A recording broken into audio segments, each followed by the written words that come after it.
Hey, what's going on, guys? Ben Brewster here at triathletics.com. Today I want to answer a question that we've got, which is what exactly does staying stacked mean? You hear me reference this all the time in our breakdowns, in our Q&A videos. But what exactly is staying stacked? What are some examples of improperly staying stacked? So what does this actually look like in terms of some mechanical flaws? What's an example of a couple big leaguers who do it really well? And can I kind of explain the reasoning behind why staying stacked is actually beneficial for maximum efficiency. So I'm going to try to cover all those things in as quickly as I can, but kind of how I explain this to athletes is that staying stacked really refers to the relationship between the pelvis, right? You can kind of think of the pelvis as a bowl, and so you can kind of dump the water out of the bowl, that's anterior tilt. Posterior tilt is the opposite, dumping the water out the opposite way. Neutral is somewhere roughly level with the horizon, or a very slight anterior tilt. So you kind of have the pelvis, and then you have the relationship of the rib cage of the thorax. And so you can kind of think of that as another point, another relationship. So relatively neutral rib cage would be ribs down, right here, pelvis roughly level. Right? If I was in a ton of anterior tilt and a ton of T-spine extension, a ton of rib flare, those two angles would look like this. So when I talk about stack, we're really referring to that ability to get the thorax, get the rib cage on top of a stable pelvic position. It doesn't mean you want to be here and hunched over either in posterior tilt and thoracic flexion, but you're basically talking about, hey, my pelvis is underneath me, I'm in a stable position, my torso is over top of my pelvis. That's what staying stacked means. And when we refer to how that actually plays its way out in the throwing delivery, we're really trying to emphasize the stack in both the leg lift, the drift, and then also in the linear move. Once you actually go to rotate, you will lose the stack because now you're going to actually go into a ton of extension. The easiest way to think about this is think of other sports.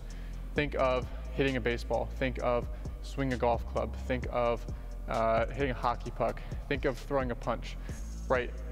If you intuitively think of like what posture is going to allow me to throw the hardest punch, right? Is it a posture where I'm stepping, where I just kind of leak forward, lunge forward this way, or I hunch over, or I'm already extending like this? Or is it the one where I actually step and I keep my torso over top of my pelvis?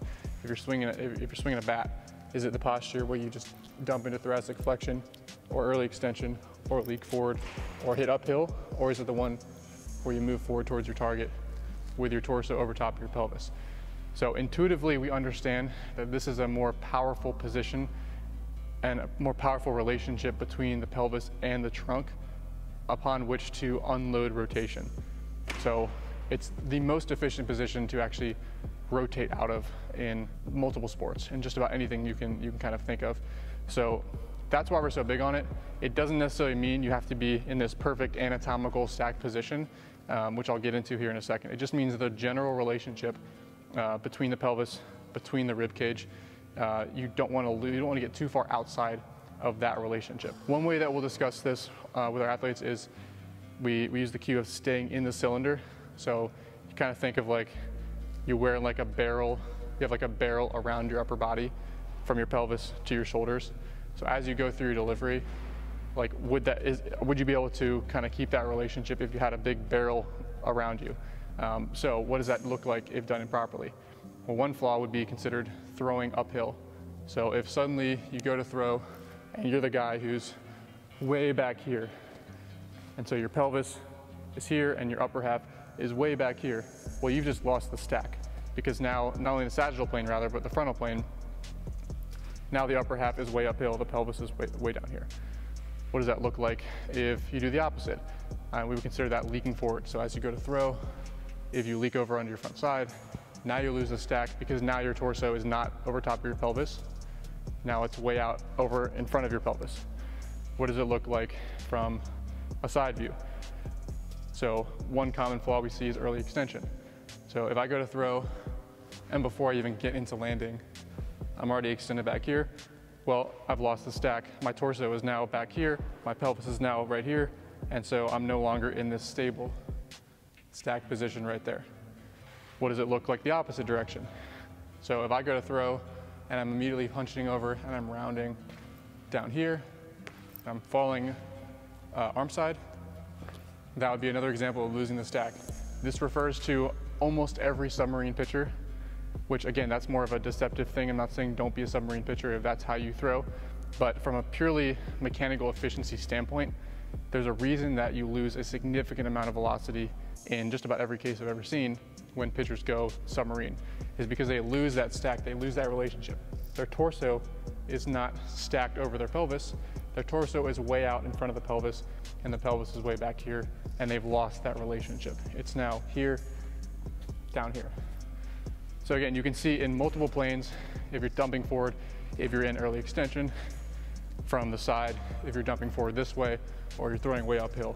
All of those 4 cases are examples of losing that stack where your upper half is over top of your pelvis. So now what's an example of doing it correctly, but maybe at first glance you might think that, hey, that guy's not stacked. I really like this clip of Duffy, which got me thinking about the staying stacked concept and wanting to do a video on this, because what you see is that he really gets deep into his back leg. He's got a really good hinge, a really good utilization of ground forces and of using his lower half. So what you'll see is that as he drops into his lower half, his butt goes back and his torso goes forward, but he's actually in more of a box squat position. He's in this hinge, and his spine is actually still neutral. He still has a flat spinal angle. He's still maintaining that relationship between the pelvis and between the rib cage. So even though his hips are going back and his upper body is going forward, he's actually still maintaining that relationship between the rib cage and between the pelvis. So he drops aggressively into it, and rather than rounding through his upper back, rounding through his pelvis, he's maintaining that strong, stable position, just like a box squat, just like a deadlift, just like a lunge. And that's what allows him to be able to still rotate out of that position.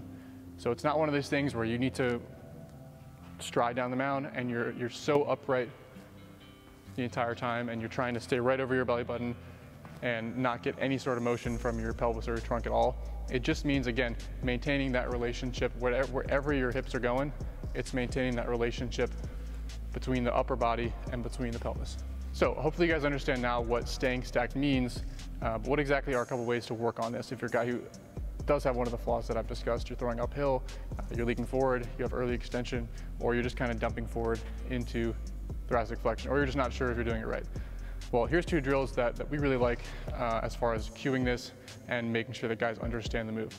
The first is what we call the daddy hack drill. It's a swing feel video, which I've posted here. I'll link it in the description.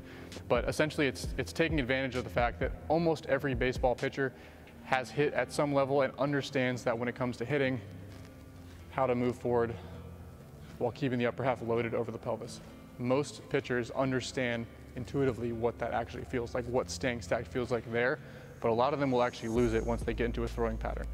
So it's, hey, here's a feel for how to work on that position, and then we can actually backwards chain from there, from that forward move to just a top hand forward move, to now just pick up an Indian club or a baseball, same thing, to now actually go through a throw there. And so the daddy hack drill, great video, great progression, try that out. And then the other one is a kettlebell fields drill. Saw Mike Clevenger doing this originally on an Instagram post, but the idea is, again, put a weight, in this case a kettlebell, over that back shoulder. You're now making the athlete top heavy, so you're feeding the flaw. So if an athlete gets into early extension, he's now got an extra weight up top. So it's really gonna pull him backwards off balance if he doesn't stay balanced or stacked over the pelvis. It's really gonna pull him forward if he already leaks forward, if he doesn't stay in that stable position. It's really gonna pull him even further forward if he's a guy who lunges forward and his upper half gets out in front. And if he's a guy who gets really uphill, adding that weight up top is gonna pull him even further back. So adding a little bit of extra top heavy weight with the kettlebell fields drill is a way to encourage this staying stacked feel. And this also feeds into one final thing that we've been testing. And again, you guys can take this and run with it if you like. But we've been testing trying a light weight vest as well as a feel. So 10, 15, 20 pound minimally invasive weight vest up top. Again, the idea is making it a little bit top heavy like the kettlebell drill, but without actually having to hold something. So your arms can actually be free to move a little bit, but you're making yourself top heavy and encouraging you to stay over top of your pelvis as you move forward. So hopefully that answered the question and why staying stacked is important. If you guys have any questions, go ahead and leave a comment down below. We'll try to answer those. I've given you 3 ways that you can experiment with fixing your ability to stay stacked, and I've given you some examples of what it looks like when done wrong, what it looks like when done right. If you guys found value out of this video, give it a thumbs up, subscribe to the channel if you haven't already, and we'll see you guys in the next video.